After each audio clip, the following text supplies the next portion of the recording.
Behind the Zines, number 19, to be released in March of 2025. How you doing, everybody? I thought I would take a moment and tell you all about the new issue, the latest issue. You should start with the cover. You should always judge a zine by its cover. So let's talk about the cover. This was made by my friend Sully, who lives up in the Pacific Northwest, and they are like my favorite person ever because they are always down to help me with artwork, and they've worked with me on a bunch of different projects. Whenever I find a new artist for the next issue of Behind the Zines, the first thing I do is I send them all the past covers to try and like show them the old stuff, generate some ideas, and also, you know, just to make sure that no ideas are being copied or duplicated, because, you know, sometimes that happens. And so I asked Sully, like, what are some ideas? Like, let's brainstorm a little bit. And they came up with an idea for a little free library. If you live in cities, a lot of times there are these little boxes that people make, and you can open up the door and you can put in a book, you can take out a book. And so it's called a little free library, and they're just a place, you know, just trade books. So that's what this is. It's a little free library where you could, you know, theoretically open the door, and there's little zines in there and little pieces of artwork. But when you look really closely at the artwork, you know, the top is like a photocopier. There's some little pencils like hidden in there, right there. There's a little X-Acto knife hidden over here. So there's like some secret little things in there that I think is really cool. I really like that the title is on the side. In general, I don't like that. In general, titles should always be at the top so that when they're stacked in front of each other at a bookstore or a magazine rack, you can always read the title. That's the reason titles go on the top of things. But to shake things up and make it different, I actually really like this a lot. It's really cool. And it's small, but it says right up there, number 19, March of 2025. So the information is all there, and I really like this cover a lot. It's really great. Let's go through and just page by page talk about all the different stuff. Page 1, intro, just me talking about what I talk about. Cork Zine Fest. Cork is a place in Ireland, a town or a city. Danny Noonan, who also used to live in the Pacific Northwest, has moved to Ireland. And I said, hey, Danny, what's it like out there? Are there any zines? And so Danny sent me a review of a Zine Fest and a couple reviews of some zines. So that's really great. Next, I have an article, When You Need Them Most. This is by Ed Kemp. And it has a story about Ed and Ed's kitty cat Ash. It's a very sweet story, but also it's about cats, but also about zines and how zines can get you through things. Up next, Todd Taylor. I think Todd, I should check on this. Todd's had an article in almost every single issue of Behind the Zines. I can't remember if he started doing it right with issue 7. I don't think that's right. I'll check on that, but Todd always has good articles. Todd is, I would say, the head honcho of Razor Cake magazine. Razor Cake is like the last punk rock magazine that there is, and they just keep chugging along. They're up to 144 issues. They've been doing it for years. So I love having Todd Taylor write articles. He said, what do you want me to write an article about this time? And I said, you always have these really cool interviews with like punk rock bands in Razor Cake. How do you decide what bands? There's like a million bands. How do you decide which band actually deserves time in your magazine? And so that's what he addresses with this. So it's kind of a cool article. Up next, Hamish. I don't know how to pronounce his name. Hamish Ironside. Recent zine pen pal of mine, lives in England. Wrote a really great book called We Peeked at Paper, which is an oral history of British zines.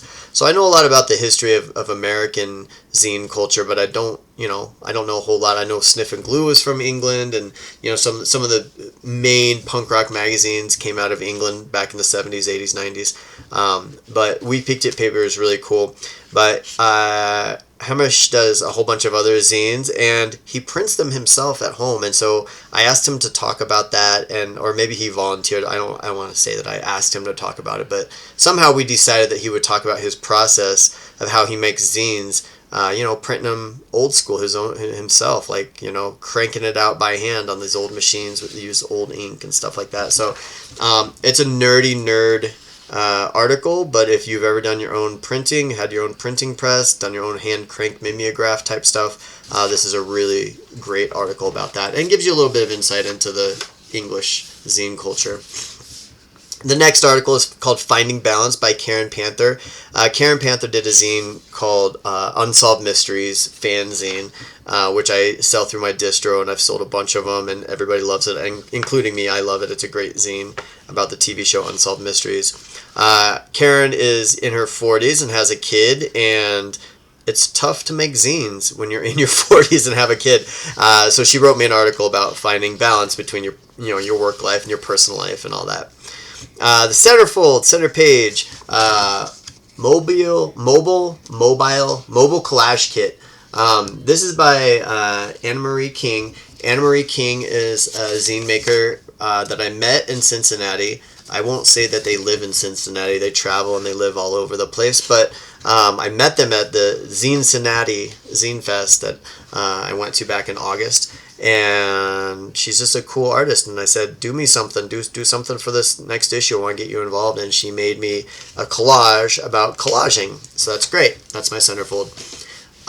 Next page, Behind the Jewish Zine Fest.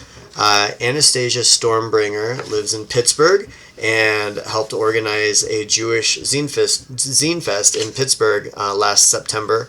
I've never heard of a Jewish Zine Fest, and they also told me that there's a Jewish Zine Archive in Tucson, Arizona, which I did not know.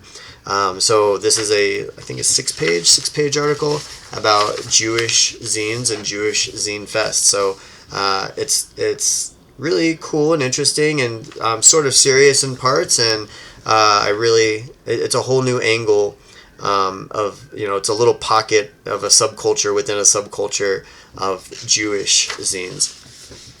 Up next, John Dishwasher. John Dishwasher lives out in California and wrote one of my favorite books that I read a couple of years ago in 2023, the Zinester Manifesto. I loved that book. It was a fictional story, but it focused, all the main characters were zine makers in California, and I loved the book. But he wrote a little article about 13 zine novels, including one of mine, Chicago Joe, but 13 different novels he's read that either focus on zines or somehow are related to zines or have zines as a theme. So if you're looking for more zine stuff to read, there you go.